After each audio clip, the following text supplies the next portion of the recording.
107회 전산회계 1급 실무시험 강의를 하도록 하겠습니다.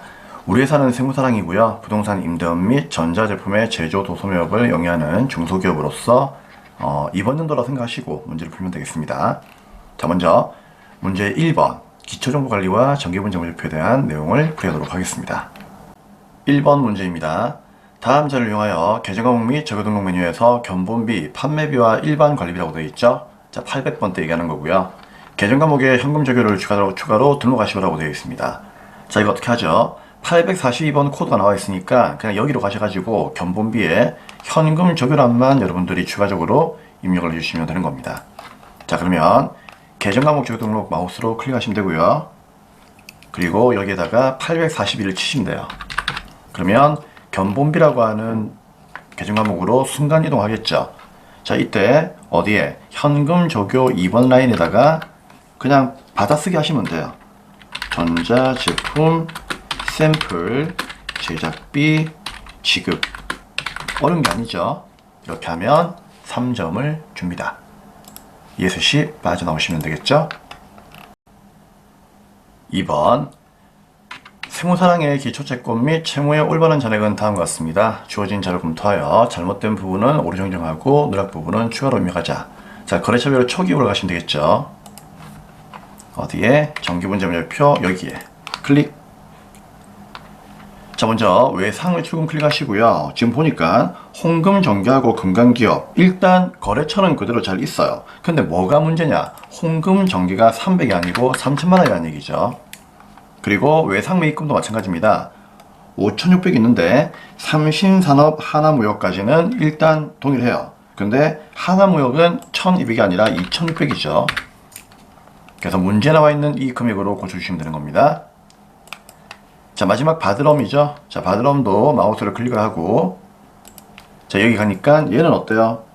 아무것도 없죠. 그럼 여기다가 F2 누르시고 대호전자 찾으셔가지고 금액 얼마? 2,500 그냥 넣어주시면 되는 문제입니다.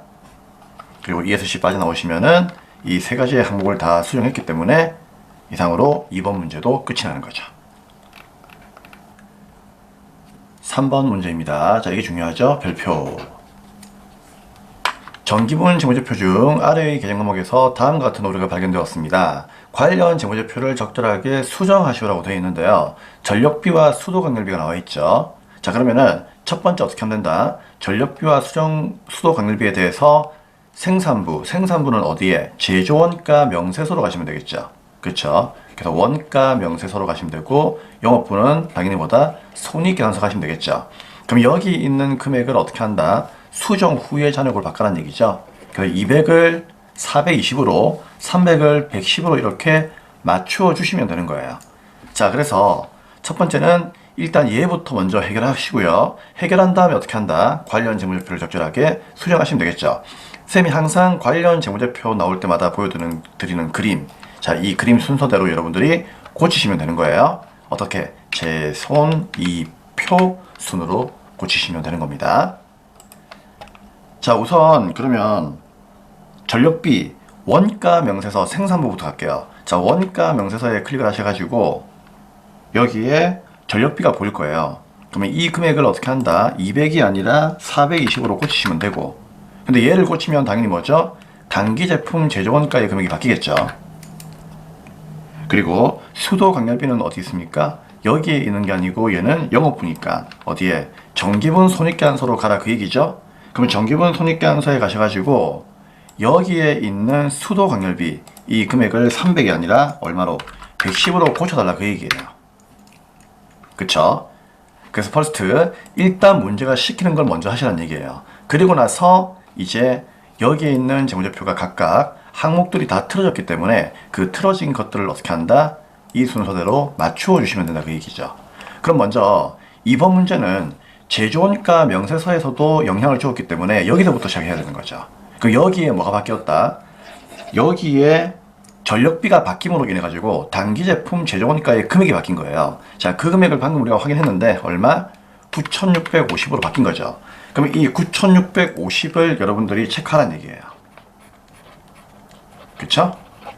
그럼 얘를 끌어안고 어디에 간다? 얘는 손익계산서의 금액과 일치해야 되니까 정기분 손익계산서에 가셔가지고 여기 어디에 알고 있죠? 제품 매출원가 여기를 긁어야 되겠죠. 그럼 여기에 있는 이 단기제품 재료원가의 금액이 누구랑 방금 우리가 보았던 원가 명세서 이 금액이랑 일치해야 되겠죠. 그러면 이 금액이랑 일치해야 되니까 9,650만 원을 그대로 어디에 여기에 넣어주시면 된다는 얘기죠.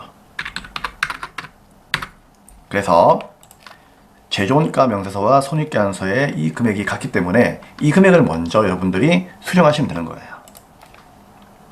그러면 이거 확인 누르는 순간 뭐가 바뀔까요?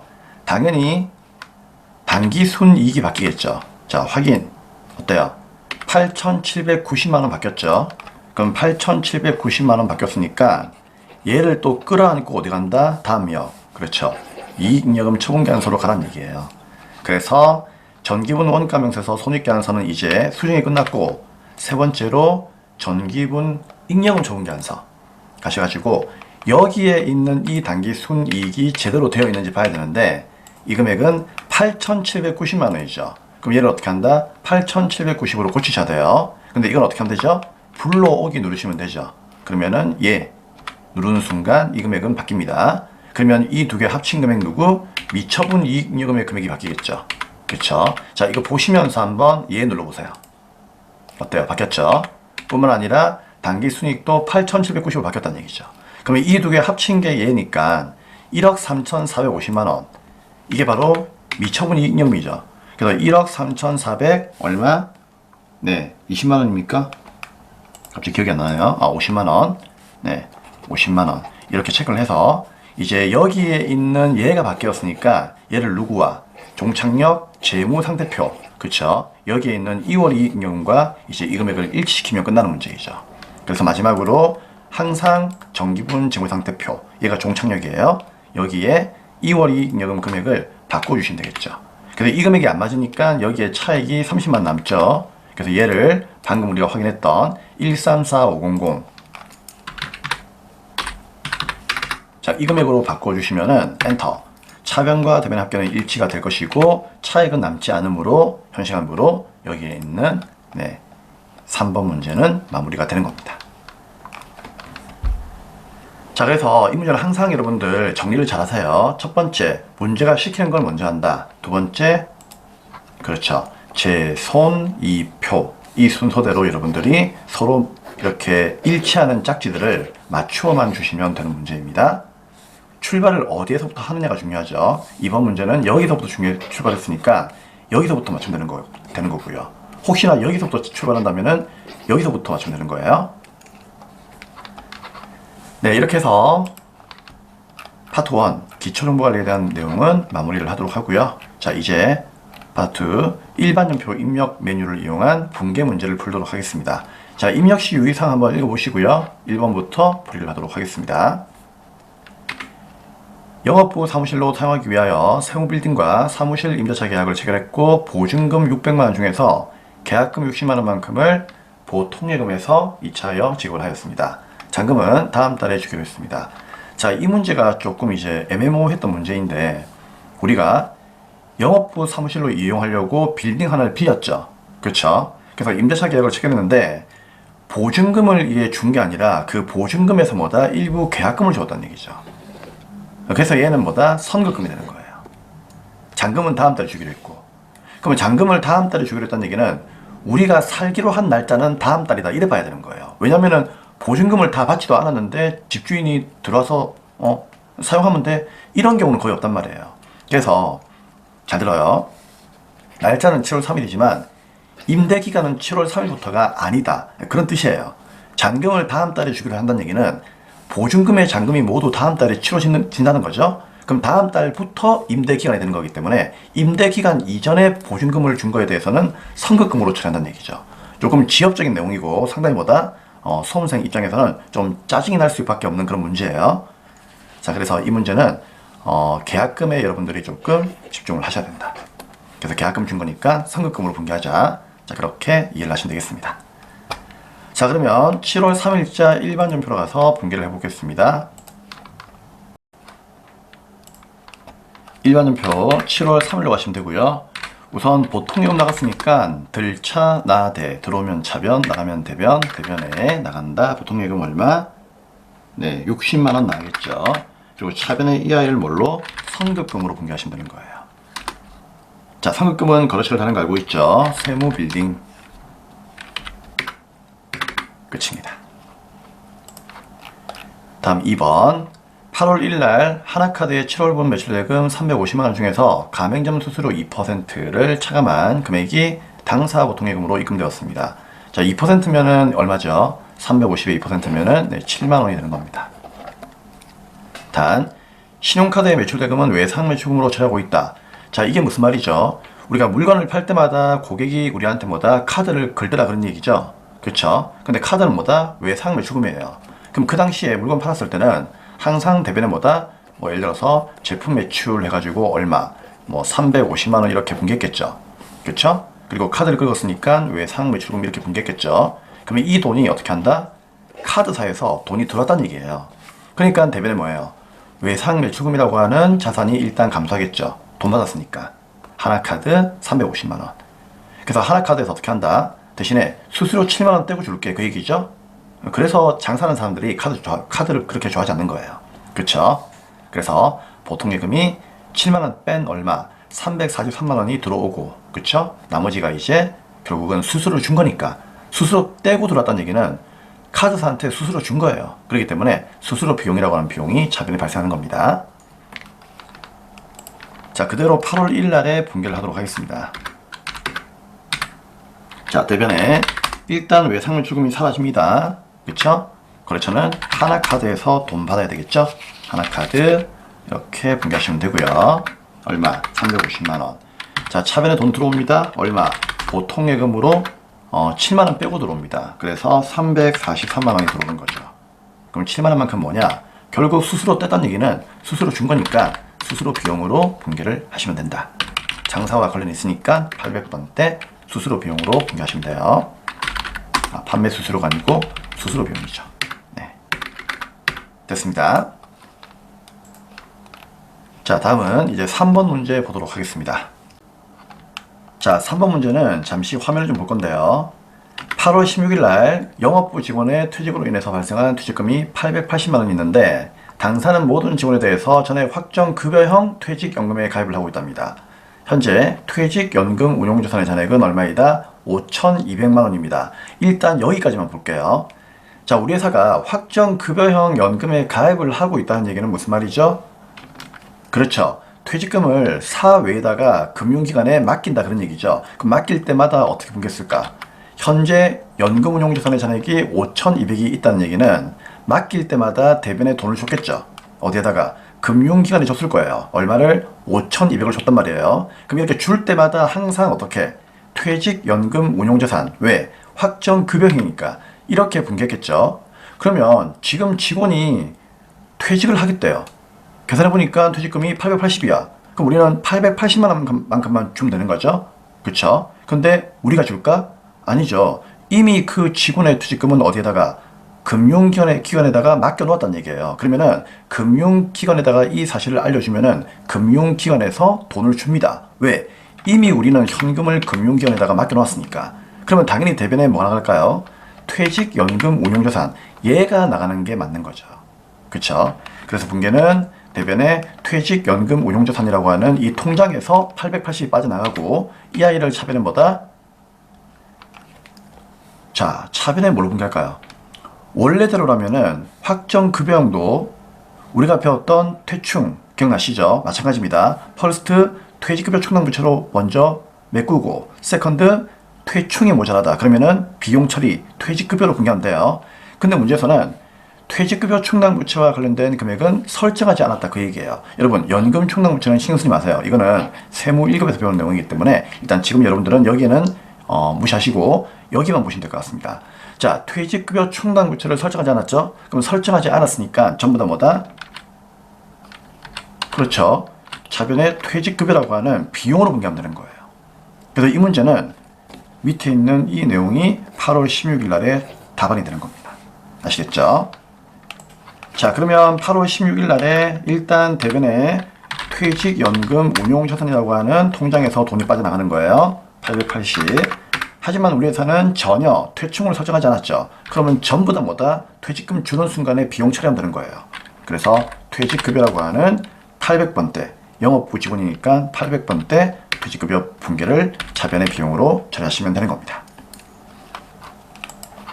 그럼 만약에 퇴직급여 충당부채를 설정했다면 그러면 분계가 어떻게 될까요?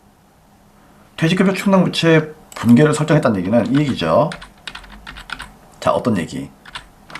12월 말날마다 우리는 차변의 퇴직급여, 대변의 뭐다? 퇴직급여 충당부채 이렇게 분계를 했다는 얘기예요. 예를 들어서 5,200만 원만큼을 설정을 했다. 그러면 당연히 8월 16일 날의 분계는 답이 뭘까요? 퇴직급여가 아니죠. 그렇죠? 뭐가 되겠습니까? 퇴직급여 충당부채 얼마? 5,200에서 880만 원만큼만 제거하면 되는 거죠. 이해할 수 있겠죠? 그럼 쌤 만약에 퇴직급여 충당부채가 5,200이 아니라 얼마이다? 300만 원만큼만 있습니다. 그러면 그때는 뭐다? 차변에 퍼스트 퇴직급여 충당부채 300만 원 이렇게 분계하면 되고요. 그럼 880에서 300을 뺀 나머지 얼마? 580만 원만큼은 퇴충이 없으니까 그렇죠. 퇴직급여라고 하는 비용으로 그냥 분계하시면 되는 거예요. 그래서 항상 확정급여형으로 퇴직급여를 준다고 할지라도 쉽게 생각하세요. 어차피 연금 운용자산에서 돈을 빼면 되는 거고요. 차변은 뭐다? 퍼스트. 퇴충이 있으면 퇴충을 먼저 메꾸고 퇴충이 없다면은요. 전부 다 퇴직급여 비용으로 처리하면 된다 그런 얘기예요. 근데 지금은 퇴충이 아예 없으니까 모두 퇴직급여로 분계를 한 거죠. 이해할 수 있겠죠? 그래서 이런 내용까지도 여러분들이 꼭 아셔야 됩니다. 이렇게 나올 수도 있는 거예요. 자, 3번 문제 별표. 자, 그러면 이제 4번 문제 보도록 하겠습니다. 8월 23일 날 나라은행으로부터 차입한 대출금이 있는데 2천만 원입니다. 기간이 21년도 1월 1일부터 24년도 12월 말까지면은 이거 1년 넘었죠. 무슨 차입금? 장기 차입금이죠. 조기에 상환하기로 하고 이자 20만 원과 함께 보통예금에서 이차여 주었습니다. 아, 갚았다 그 얘기예요. 어떻게? 보통예금으로 원금과 이자를 줬다는 얘기죠. 그럼 원금 2천에 이자 20이니까 2,020만 원이 나간다. 이게 1번이고요. 그럼 차변의 부채의 감소, 장기차입금 2번 사라지겠죠. 거래처는 나라은행, 나머지는 이자 비용. 쉬운 문제이죠. 8월 23일 날로 가겠습니다. 자, 대변에 일단 보통예금 나갔어요. 얼마 나간다? 2,020만 원만큼 나가죠. 그리고 차변에 장기차입금이라고 하는 부채가 감소합니다. 어떤 은행? 나라은행. 차입금, 대여금 이런 채권 채무는 무조건 거래처를 달아주셔야 돼요. 그럼 2천만 원 원금은 사라지고 20만 원만큼은 이자 주었으니까 차변에 이자 비용으로 분계를 하시면 되는 겁니다. 어렵지 않죠? 5번 11월 5일날 다원의 제품 매출 외상대금. 자, 제품 매출 외상대금이면 뭘 의미하는 거죠? 말 그대로 외상 매출금을 의미하는 거예요. 그쵸? 400만 원 중에서 300만 원만큼은 동점 발행. 동점이 다른 말로 뭐예요? 타인이죠. 그쵸? 근데 이거는 이제 수표가 아니고 약속어미니까 그냥 받을 어미라고 생각하시면 되는 거예요. 자, 아무튼 타인 누구? 다원이가 발행한 약속을 받은 거죠. 그리고 100만 원만큼은 금전 소비대차 1년 대여로 전환하였다. 자, 이게 무슨 말인가 하면은 일단 분개해 볼게요. 우리가 외상값을 뭐다? 현재 받았다 그 얘기예요. 그럼 대변에 외상 매출금이라고 하는 자산이 일단 400이 없어지겠죠. 받았으니까 자산의 감소. 근데 뭘로 들어오느냐? 300만 원만큼은 다인이가 어음을 주느라 그런 얘기죠. 그럼 나는 돈 받을 게 있는 어음이니까 차변은 뭐다? 받을 어음으로 분개하시면 돼요. 얼마? 이거는 300이죠. 그럼 나머지 100만 원만큼은 어떻게 할 건데 물어보니까 금전 소비대차 계약으로 전환하였다 그 얘기예요. 그럼 금전 소비대차 계약이 뭔데요? 100만 원만큼 돈 없으니까 그냥 돈 빌려달라 그 얘기예요. 그쵸? 그래서 얘는 이제 더 이상 뭐다? 외상 매출금이 아니고 1년 동안 돈을 빌려준 걸로 바꾸겠다 그 얘기예요. 즉 단기 대여금으로 보겠다는 얘기예요. 그럼 단기 대여금으로 보겠다는 얘기는 무슨 의미일까요? 너 자꾸 돈 안 주니까 내가 이제부터 어떻게 한다? 100만 원에 대해서는 이자를 받겠다 그 얘기죠. 그쵸? 자, 이런 걸 뭐라고 하죠? 금전 소비대차 계약이다라고 이야기를 하는 겁니다. 자, 그래서 단기 대여금으로 100만 원만큼을 고치면 되는 거예요. 11월 5일날 분개하겠습니다. 일단 대변에 뭐가 사라진다? 외상 매출금 사라집니다. 그쵸? 채권 채무는 무조건 거래처를 달아야 돼요. 다원 얼마? 네, 400만원. 근데 300은 어음이 들어왔으니까 차변에 바드럼으로 분개하면 되겠죠. 자, 바드럼도 채권이니까 거래처 달아야 되겠죠. 거래처는 여기다가요, 위에 거래처하고 같을 때는요 플러스 키를 눌러보세요. 그러면 공이 5개 생기거든요. 이 상태에서 엔터 치면은 위에 게 따라옵니다. 자, 얼마? 300. 그럼 나머지 100만원만큼 어떻게 할래? 이거는 그냥 돈 빌린 걸로 하자, 그 얘기예요. 다원이가 돈이 없으니까 이거는 진짜 돈이 없다. 그러니까 내가 이자 줄 테니까 빌린 걸로 치자는 얘기예요. 그럼 빌린 걸로 치자는 얘기는 내가 돈을 빌려 주었다는 얘기죠, 한마디로. 그쵸? 그렇기 때문에 단기 대여금으로 이름만 바꿔주자 그런 얘기죠. 단기 대여금이죠. 단기 대여금도 마찬가지로 돈을 받아야 되는 거니까 얘도 거래처를 달아야 되겠죠. 다원 이렇게 달아주셔야 됩니다. 자, 얘는 세 개다가 전부 다 채권이기 때문에 거래처를 다 달아주셔야 됩니다. 아시겠죠?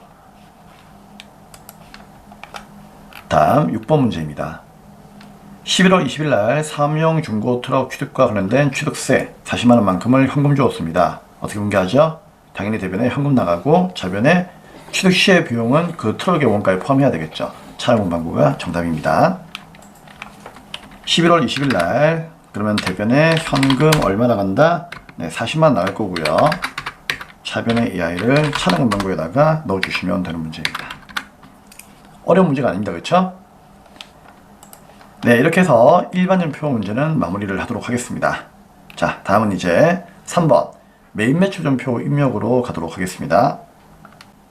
입력 시 의사항을 읽어보시고요. 자, 1번부터 보도록 하겠습니다. 8월 17일 날 구매 확인서 나왔습니다. 그쵸? 자, 구매 확인서나 로컬 LC가 나오면 이건 영세죠. 자, 아무튼 구매 확인서에 의해서 수출용 제품의 원재료를 직지상사로부터 매입을 하고 영세율 전자사용계약서를 발급받았습니다. 그럼 매입의 영세가 되겠죠. 대금 중 1000만원만큼은 외상이고 나머지는 3개월 만기에 어음을 주었다 그 얘기죠. 자, 그럼 이거 보시면서 문제를 풀면 되겠습니다.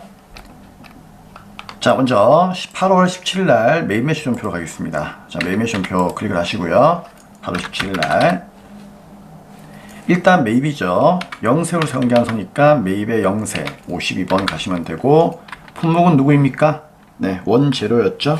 맞나요? 원재료. 수량단가 안 나와 있으니까 신경 쓰지 마시고요. 공급가액 얼마? 1,500만원만 적으시면 되고요. 자, 부가세는 0이겠죠. 그리고 거래처는 누구입니까? 직지상사. 전자에 체크하죠. 전자 세운계약서니까. 자, 분개는 어떻게 한다? 네, 분개는 혼합으로 가시면 되겠죠. 그 이유는 차변에 원재료 구입한 건 맞아요. 그쵸? 근데 대변에 어떻게 주었다? 500만원만큼은 어음을 주었다는 얘기죠. 그쵸? 자, 500만원만큼 어음 주었던 내용이 어디에 있을까요? 여기 나와 있잖아요. 그쵸? 나머지 1000만원만큼은 외상이죠. 그래서 대금 중 1000만원만큼은 외상이니까 외상매입금으로 일단 분개하시면 되겠죠. 그럼 대변의 외상매입금 부채의 증가 아닌데 잠시만요. 외상매입금. 자, 오늘따라 왜 이게 안되죠? 네, 외상매입금 그렇죠? 얼마? 이게 1000만원이고요 나머지 500만원만큼은 대변에 뭐가 된다? 받을 어음이 아니라 지급어음이 되는 거죠. 이상한데. 네. 자, 지급어음이에요. 돈 줘야 되는 거니까. 그쵸? 죄송합니다. 네, 됐습니다. 자, 다음은 이제 2번입니다. 8월 28일 날 제조부의 직원들에게 지급할 작업복을 이진 컴퍼니로부터 공급가액 100만원 부가세 별도 외상으로 구입을 했고요. 이번에는 종이 세운계약서를 받아왔죠. 그럼 종이니까 전자를 체크하면 안 돼요. 안 되겠죠. 자, 하지만 매입하고 세운계약서니까 유형 선택은 매입의 과세로 가는 건 맞습니다. 자, 그러면은 8월 28일로 갈게요. 매입의 과세니까 51번. 품목은 누구이다? 자, 품목은 보니까 직원들에게 지급할 작업복이죠. 근데 어떤 직원? 제조부의 직원. 그쵸? 그러면은 공장 직원들을 위해서 쓴 돈이니까 복리후생비로 봐야 되겠죠? 그쵸? 자, 아무튼 작업복으로 일단은 품목을 적고, 자, 금액은 100만원에 부가세는 별도, 거래처는 누구? 이진 컴퍼니. 자, 얘는 전자가 아니라 종이니까 전자에 체크하시면 안 되겠죠? 자, 붕괴는 어떻게 할까요? 혼합으로 가야 됩니다. 대신에 최근에 구입한 건 원재료가 아니고 작업복이죠. 이거는 직원들을 위한 거니까요. 복리후생비로 붕괴를 하셔야 됩니다.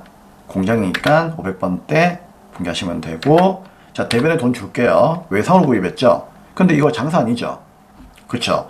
원재료 구입하거나 상품 구입하거나 이렇게 장사한 게 아니죠. 그냥 복리후생비니까 이럴 경우에는 미지급금으로 붕괴하시는 것이 맞는 거죠. 그리고 미지급금은 당연히 거래처가 달려있는지 확인을 하셔야 되는데, 뭐 큰 문제가 없다면은 매매시험표는 거의 뭐 자동으로 달려주니까 확인만 하시면 되는 거예요. 자, 다음 이제 9월 15일로 가도록 하겠습니다.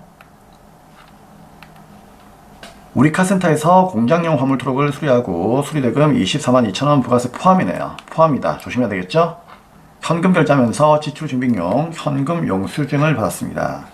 수리대금은 차량 유지비로 붕괴할 것 답을 주고 있죠. 자, 그러면 일단 돈을 쓰는 거니까 돈 쓰는 건 무조건 매입이죠. 그쵸? 근데 자, 9월 15일로 갈게요. 증빙은 뭐죠? 현금 영수증이죠. 그러면 현금 과세니까 매입의 현금 과세 61번으로 가시면 됩니다. 품목은 누구예요? 그냥 뭐 수리비 이렇게 하면 되겠죠? 공급가액은 네, 242,000원이죠. 근데 이게 부가세 포함이죠. 근데 현금 영수증이나 카드 전표는요, 보통 여기에 금액을 입력하면은 잘라주니까 242,000원 이렇게 한번 적어보세요. 그러면은 22만원에 22,000원 이렇게 나누실 겁니다. 문제 없죠? 거래처는 누구? 우리 카센터. 그리고 붕괴는 어떻게 할까요? 전액 현금으로 결제했으니까 전액 현금 1번 누르시면 되겠죠. 그리고 차변에 있는 원재료는 뭘로? 차량 유지비로 바꿔주셔야 되겠죠? 몇 번대? 이거는 공장 화물 트럭을 고친 거니까 500번대 차량 유지비로 이렇게 붕괴하시면 됩니다.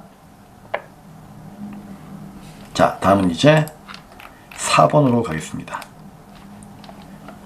9월 27일 날 인사부가 사용할 직무역량 강화용 책을 대한도서에서 구입을 하면서 전자계산서를 수취하고 대금은 외상으로 했습니다. 자, 이때 중요한 건 계산서죠. 그럼 이거는 매입의 세금이 아니라 그냥 계산서니까 뭐다? 이거는 면세가 되는 거예요. 그리고 책은 면세이죠. 그렇죠? 그렇기 때문에 부가세가 없는 겁니다. 그럼 매입의 면세로 가시면 됩니다. 자, 9월 27일 날 매입의 면세 53번입니다. 자, 품목은 뭐라고 되어 있죠? 도서.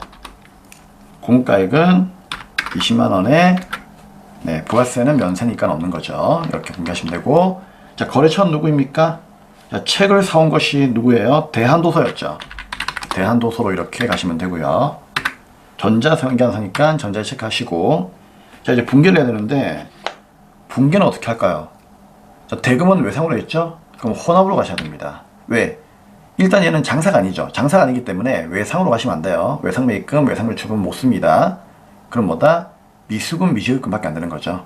그쵸? 그래서 혼합으로 가시면 됩니다.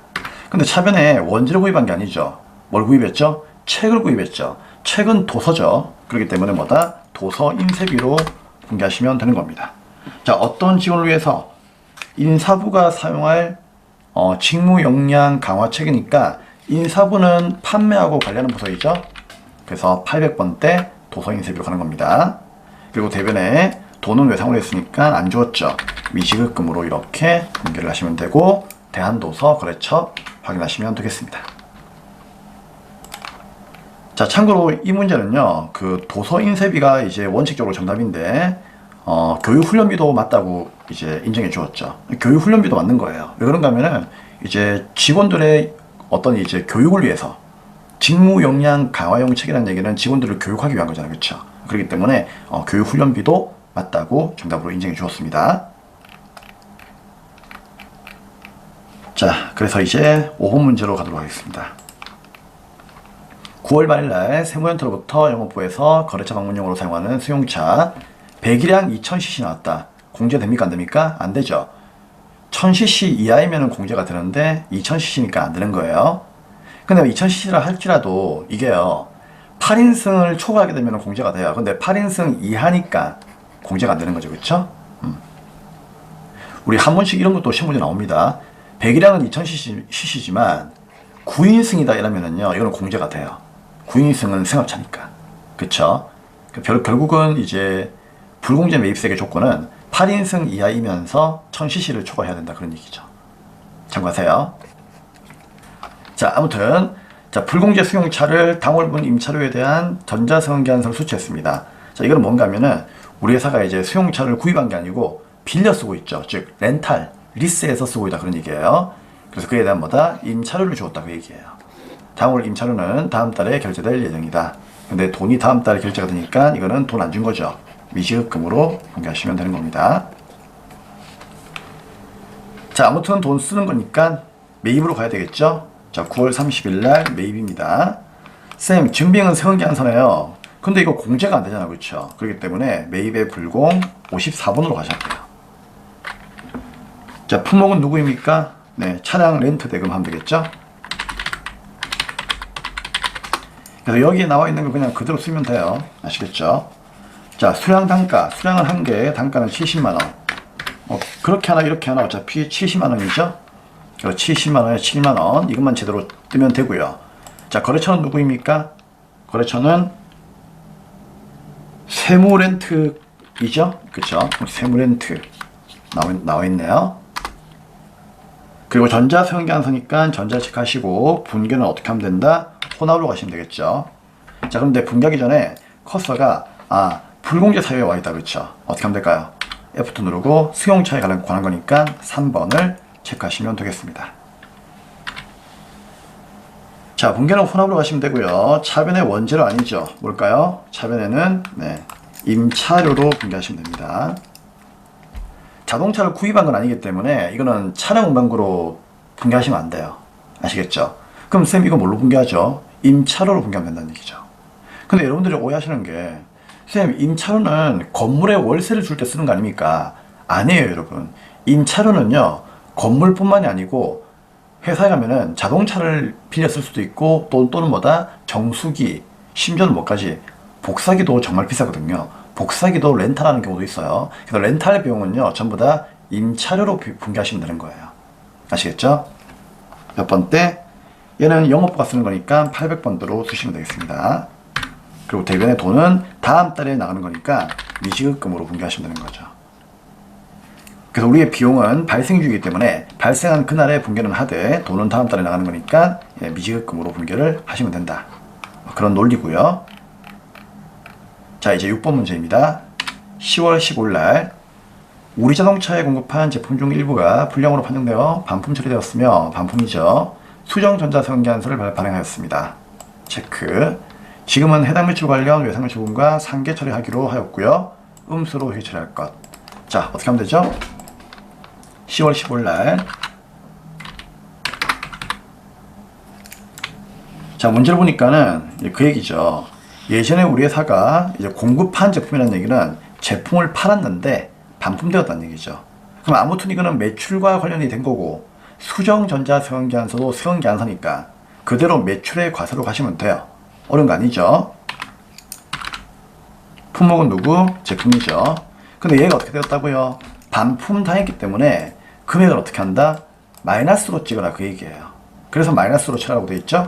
그러면은 마이너스 얼마? 1000만 원에 마이너스 100만 원으로 이렇게 찍어주시면 됩니다. 거래처는 누구입니까? 네, 우리자동차죠? 우리자동차 이렇게 분개를 하시면 되고, 전자에다가 1번 체크하시면 되겠습니다. 자, 분개는 어떻게 할까요? 외상매출금과 상계 처리하기로 했죠? 그러면 전액 외상 누르시면은 전산이 알아서 외상매출금과 이렇게 마이너스를 치는 분개를 알아서 해주니까 여기까지 구경만 하시면 된다. 그런 얘기예요. 그렇죠? 네, 이렇게 해서 현시간부로 6번까지 매입매출표 입력 문제도 마무리를 하도록 하겠습니다. 자, 다음은 이제 오류 수정 문제를 풀도록 하겠습니다. 네, 1번 문제부터 보겠습니다. 7월 6일날 상문의 외상매입금 300만원 있는데 보통예금 계좌에서 이체한 것이 아니라 제품을 판매를 하고 받은 상명상사 발행의 약속원 300만원만큼을 배서하여 지급한 것으로 밝혀졌답니다. 자, 그러면 이거는 부가치세와 관련이 있는 내용이 아니죠. 선생님이 항상 얘기합니다. 부가가치세와 관련이 있다면 매매시험표 가면 되고요. 관련 없다면 일반으로 가시면 되는데 얘는 일반이죠. 자, 그러면 일반 전표에 가셔가지고 7월 6일로 일단 가세요. 자, 여기 나와 있죠. 그럼 차변에 외상매입금 돼 있는데 무슨 말이죠? 차변에 외상매입금이라고 하는 부채가 있다는 얘기는 부채를 감소했다, 즉 부채를 갚았다는 얘기예요. 그쵸? 근데 뭘로 갚았다라고 돼 있죠? 대외 보통예금이면 뻔하죠. 보통예금으로 갚았다 그 얘기죠. 그래서 이렇게 분기를 했는데 알고 보니까 보통예금으로 이체한 게 아니래요. 그럼 뭘로 주었는데?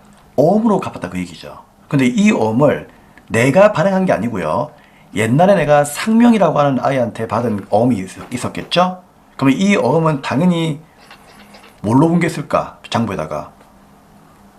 쉽게 생각하세요. 제품을 판매하고 받은 어음은 당연히 뭐다? 받을 어음으로 분기했겠죠? 그쵸? 그럼 이거 원래 내가 받을 돈인데 어떻게 해라? 상문아, 네가 받아라 그 얘기예요. 그러면서 내가 받을 어음을 네가 받으라고 이렇게 준 거죠. 즉 배서했다는 얘기죠. 그래서 대변에 뭐다? 그냥 받을 어음이 나간다 그 얘기예요.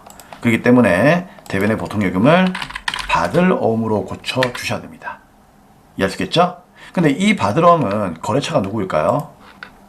이 받을 어음은 상명상사한테 받은 거잖아요. 상문이 아니죠. 상명상사한테 받은 거니까 상명상사와의 관계를 끝내야 돼요. 그렇기 때문에 거래처는 상명상사를 달아주셔야 되는 겁니다.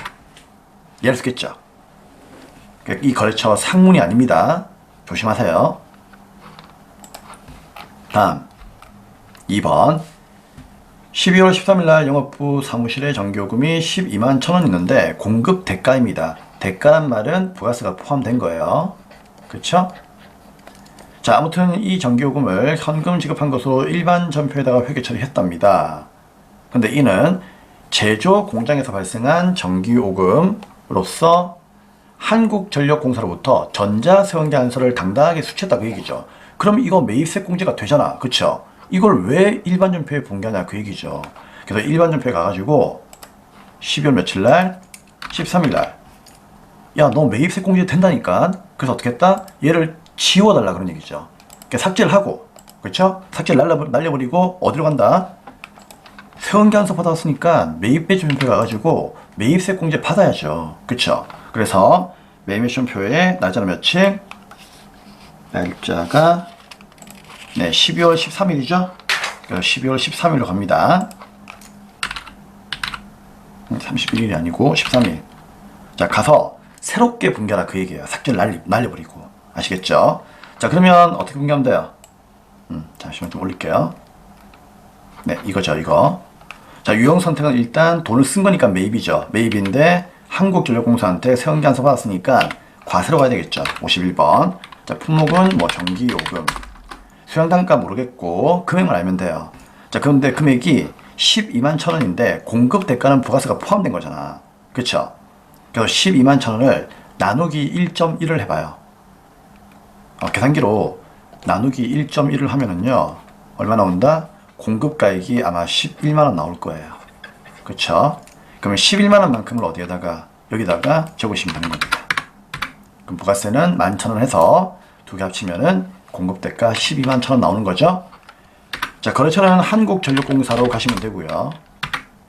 그 다음에 전자세원계안서니까 1번 체크하시면 됩니다. 근데 분기를 어떻게 할까? 전에 현금으로 줬죠. 그럼 1번이죠. 그럼 대변에 현금 나가는 건 무시 못하죠? 그렇죠? 근데 차변은 뭐다? 차변은 원치라고 맞습니까? 아니지. 전기요금 준 거잖아요. 근데 조심하세요. 이거 수도 강일비 아니에요. 왜? 알고 보니까 제조공장에서 발생한 전기요금이라는 얘기죠. 그럼 제조공장은 공장이니까 몇 번대? 500번대죠. 그쵸? 수도 강일비는 500번대가 없어요. 그럼 이때 뭘 쓴다? 전기요금만 준 거니까 공장은 전력비로 쓴다는 거죠. 전력비로 이름을 바꿔주셔야 됩니다. 아시겠죠? 공장은 전력비와 가스, 수도료 이렇게 두 개로 관리하기 때문에 수도 강렬비로 검색을 해도 안 나올 겁니다. 아시겠죠? 네. 네, 이상으로 2번까지 문제를 끝을 냈고요. 이렇게 해서 오류 정정에 대한 문제도 마무리를 하도록 하겠습니다. 자, 그러면 이제 문제 5번 결산 정리 사항으로 가도록 하겠습니다. 결산 문제는 총 3문제가 나오죠. 자, 3문제가 나오는데 결산은 항상 풀기 전에 수동과 자동을 먼저 고르셔야 됩니다. 자, 첫째, 수동 결산을 먼저 하라고 했죠. 일반 점표에서 12월 말일자로 직접 분개하시면 되고요. 자동 결산은 어떻게 한다? 결산자료 입력 메뉴에서 금액만 입력을 하고 그 이후에 점표를 추가하시면 됩니다. 자, 그러면 자동 결산만 외우시면 되는데 5가지가 있죠. 누구? 기말, 재고, 대손, 감가, 퇴직금, 법인세. 자, 이 5가지를 제외한 나머지는 거진 다 수동 결산이다. 이렇게 이해를 하시면 되겠습니다. 자, 그러면 수동과 자동을 한번 골라볼 건데 1번은 당연히 뭐다? 수동이죠. 그쵸? 자, 2번은요. 무형자산 상각이죠. 우리 유형자산과 무형자산의 상각은 무조건 자동이죠. 감가상각. 그리고 세 번째는 법인세인데 법인세 무조건 자동이죠. 자, 그러면은 1번만 여러분들이 직접 분개하시면 되고요. 2번, 3번은 쉬운 거니까 자동 결산으로 가서 금액만 입력하시면 되겠습니다. 자, 1번 볼게요. 결산일이라고 하는 것은 지금 현재 12월 말일이죠. 그러면 12월 말일날 기준으로 했을 때 대한은행한테 빌린 장기차입금이 5천 있는데 얘가 갚아야 할 날짜가 1년 안으로 다가왔답니다. 그럼 얘는 더 이상 장기차입금이 아니죠. 누굽니까? 유동성 장기부채예요. 이거 알고 있죠? 차변에 장기차입금 부채 감소, 대변에 유동성 장기부채, 거래처는 대한은행 달아주시면 되겠습니다. 유동성 장기부채는요, 이거 쉬워요. 그냥 분계 자체만 외우고 있으면요 거의 다 풀릴 거예요. 차변의 장기차입금 거래처 이름은 대한은행이고요. 얼마입니까? 네, 5천만 원이죠. 대변의 이 아이를 유동성 장기부채로 고치면 된다. 대한은행 5천만 원. 네. 자, 이렇게 해서 일반점표 수동 결산은 마무리가 되었으니까 ESC 빠져나옵니다. 왜냐하면 2번과 3번은 자동이기 때문이죠. 자동은 결산자로 입력하시면 돼요. 클릭. 날짜는 1월 1일부터 12월 말까지. 그냥 엔터 치면 자동으로 이렇게 날짜가 잡히죠. 자, 2번 보겠습니다. 무형자산 중에서 특허권이라고 하는 것이 있는 것 같다. 그쵸? 내용연수 5년입니다. 정액법. 그럼 이 말은 뭐다? 특허권이 얼마인지 모르겠지만 그 취득 원가에서, 그쵸? 5년만 나눠버리면 뭐가 나온다? 내용연수 5년이니까 나눠버리면 뭐가 나온다? 그렇죠. 감가상각비가 나온다는 얘기죠.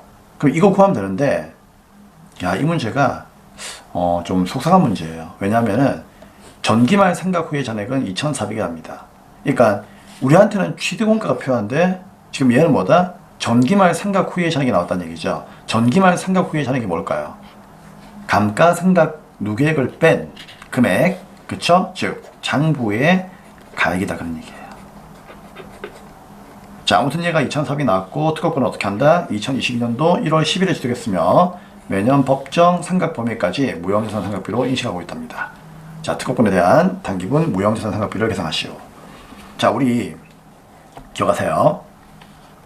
원래 정액법이라고 하는 것은요, 공식이 취득 원가에서 어떻게 하는 거예요? 나누기 내용연수를 하는 거잖아요. 물론 잔존가액은 빼야 되지만 무형자산은 잔존가액이 없기 때문에 그냥 취득원가에서 내용연수를 나누면은 그게 답이에요. 그쵸? 근데 이 문제는 취득원가 안 나와 있잖아요. 그쵸? 상각 후의 잔액인 2,400. 얘는 뭐다? 장부가액이에요. 장부가액이 나와 있다는 얘기죠. 그러면 장부의 가액이 나와 있을 때는 어떻게 공식을 만들어 주느냐? 이렇게 만들면 돼요. 나누기 내용연수에서, 자, 잠시만요. 내용연수에서, 자, 여기까지 똑같아요. 마이너스 뭐 한다? 경과연수를 빼면 되는 거예요. 아시겠죠? 그럼 경과연수란 말은 무슨 말이냐? 잔존연수를 빼면 된다, 그 얘기예요. 그러면 장부가액이 2,400이니까 여기에서 나누기 뭐다? 내용연수는 지금 현재 5년이죠. 그쵸? 그럼 5년인데 마이너스 뭐 한다고요? 지나온 연수는 빼라는 얘기죠. 그럼 지금이 2023년인데 얘는 언제? 2022년 1월 달에 취득했으니까, 그쵸? 결국 뭐다? 1년이 지났죠. 그럼 1을 빼란 얘기예요. 그럼 결국 이 말은 뭐다? 2,400에서 5년을 나누라는 게 아니고 몇 년? 4년을 나누라, 그 얘기죠. 그럼 얼마입니까? 600만 원만큼이 감가상각 상각비다 그 얘기예요. 무형자산은 다른 말로 무형자산 상각비가 된다 그 얘기예요. 이해하시겠죠?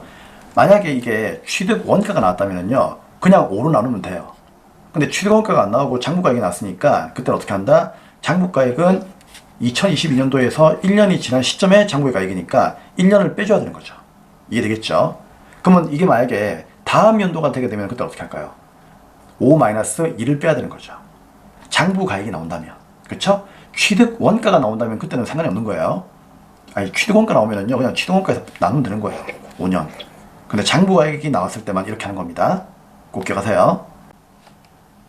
그러면 결산자로 입력해 가셔가지고 무형자산 상각비는 어디에다가 판매비와 관리비에 가시면은 무형자산 상각비가 여기 나와 있죠. 여기 특허권에다가 클릭을 해서 여기에 600을 넣어주시면 되는 거죠. 그러면 자동으로 차변에 뭐다? 무형자산 상각비 대변에 특허권 이렇게 분개해 주는 거예요. 그건 물론 나중에 전표 추가 눌러야 되겠죠.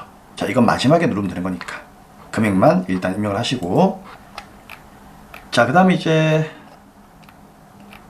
내역이 3번이죠. 단기 법인세 비용은 1,350만 원인데요. 중간 연합세액은 선납세금을 조회하여 처리할 것. 자, 선납세금은 당연히 뭐다? 프로그램에 나와 있겠죠. 자, 1,350이니까 어떻게 하면 되죠? 맨 밑에 쌤이 법인세는 먼저 퍼스트 선납세금 여기 있는 거를 오른쪽에다가 한 번 더 적어주라고 했죠? 680 맞습니까? 그러면은 우리가 내야 되는 세금은 얼마이다?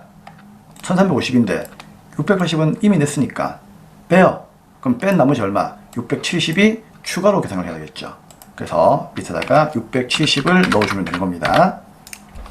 자, 첫 번째 퍼스트, 두 번째 세컨드 이렇게 순서대로 입력하시면 되는 겁니다. 그러면 1,350만 나와 있죠? 그쵸? 그래서 이렇게 금액만 적어주고 전표 추가 누르면은요 나중에 전산이 알아서 차변의 법인세 등 비용 처리, 대변의 선납세금 사라지고 미지급세금 이렇게 분개를 해주는 겁니다. 네, 다 했습니다. 그럼 3번은 다 했으니까 3번에까지 결산 입력 다 했으니까 이제 더 이상 할 게 없죠. 그러면 자동은 끝났죠? 자, 이 상태에서 그대로 나오는 게 아니고 당연히 전표 추가 그리고 얘 누르고 여기에 자동 공개 완료 확인을 하고 나오셔야 됩니다. 네, 이렇게 해서 결산 문제도 마무리를 하고요.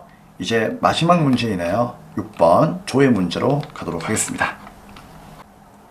조회 문제는 쌤이 항상 얘기 드리지만 기본 강의 때 적어드렸던 이 내용을 보시면서 문제를 풀면 됩니다.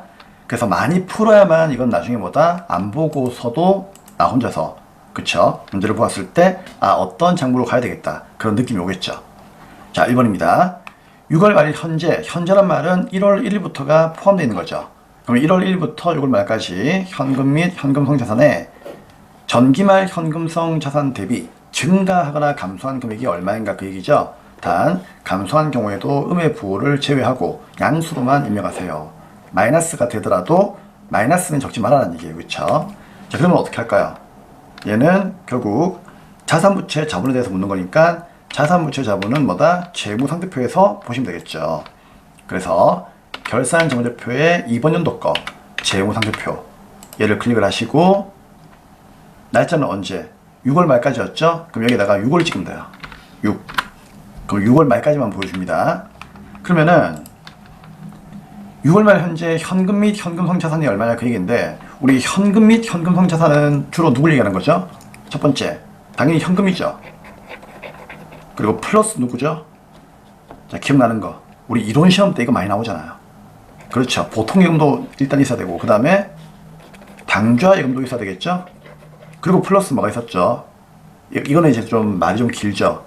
취득 당시 뭐가 만기가 몇 개월? 3개월. 그쵸? 3개월 이내인 금융상품. 자, 그런 것들을 뭐라고 한다? 묶어서 현금 및 현금성 자산이라고 하는 겁니다. 자, 이론 시험 대비해서 쌤이 한 번 더 얘기를 해본 거예요. 잘 나오니까. 근데 여기 가면은요 현금, 당좌예금, 보통예금이 이렇게 떨어져 있죠. 그럼 이거 다 더해가지고 계산할까요? 그렇게 하지 마시고 관리용 말고 제출용 있죠.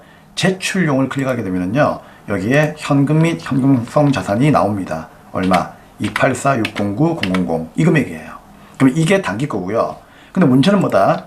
전기에 비해서 얼마나 증가했느냐 그 얘기죠. 전기의 말에 비해서. 그럼 전기의 말에 비한 거니까 여기에 전기 말까지 나와 있잖아요. 오른쪽에. 이 전기거든요. 그럼 여기에 9,200 나와 있죠. 92823,000. 그럼 이 금액에 비해서 이만큼 증가했다는 얘기잖아요. 그럼 여기에서 이거를 빼면은 그 금액이 바로 뭐다? 정답이 되는 거지. 증가하거나 감소했다는 얘기는 그 차이를 묻는 거니까, 그쵸? 그럼 그 차이의 금액이 얼마이다? 이렇게 빼니까 얼마? 1억 9,178만 6천원이 나오더라. 그 얘기예요. 그래서 이게 답이 되는 겁니다. 다음 2번. 1기 부가세 확정 신고기간 4월 1일부터 6월 말까지죠. 매출액 중에서 세운계한서를 발급한 부분의 공급가액 합계액은 얼마인가라고 되어 있는데 이거 조심해야 돼요, 여러분. 이거 왜 조심해야 되는가 하면은 이거 별표. 일단 이거는 부가가치세와 관련된 거니까 어디로 간다? 부가가치세 신고서로 가시면 되겠죠. 그쵸? 그러면은 부가가치세 신고서로 가볼게요. 언제부터? 자, 부가가치 클릭, 신고서 클릭. 1기 확정이니까 4월에서 6월까지죠. 그러면 4월 1일부터 6월 말까지 넣으시면 되고 엔터. 그러면 이때 세금계산서를 발급한 부분의 금액이 얼마이냐 그 얘기잖아요. 자, 보세요. 매출액 중에서 그렇죠. 세금계산서 발급 부분. 그러면 이거 거진 보면은요, 사람들이 어떤 금액을 답으로 하는가 하면은 매출액은 여기 있고 세금계산서 발급 부분은 여기 있으니까 3억 5,173만 원이 답이겠구나 하면서 이걸 적어요. 이거를 적으시면 안 돼요. 왜냐하면 아무런 말이 없으면은 이 세금계산서는 누구도 포함되어 있다? 그렇죠. 영세율 세금계산서도 포함된 거예요. 그래서 과세뿐만이 아니라 영세율 세금계산서의 공급가액까지도 같이 더해 주셔야 하는 겁니다. 이해할 수 있겠죠? 자, 공급가액은 부가세를 뺀 매출액만 의미하는 거니까 여기에 있는 이 금액을 더하시면 되는 거죠. 그래서 과세로 판매된 것 중에서 세금계산서 3억 5,113만 원하고 그 다음에 영세율 세금계산서 3,845만 원, 이거 두 개를 더하면 답이 되는 거예요. 계산기가 필요하겠죠.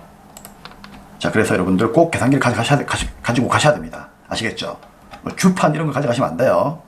그쵸? 계산기 큰 거, 깜찍한 미니 계산기 이런 거 가져가면요 시험 망합니다. 무조건 큰 거, 아주 큰 거 쌀집 계산기를 꼭 가져가셔야 됩니다. 자, 그래서 이거 두 개 더하니까 얼마예요? 3억 9천, 18만 원 나오는 거죠. 괜찮죠? 오케이. 자, 그러면 이제 3번 문제 보도록 하겠습니다. 자, 3번.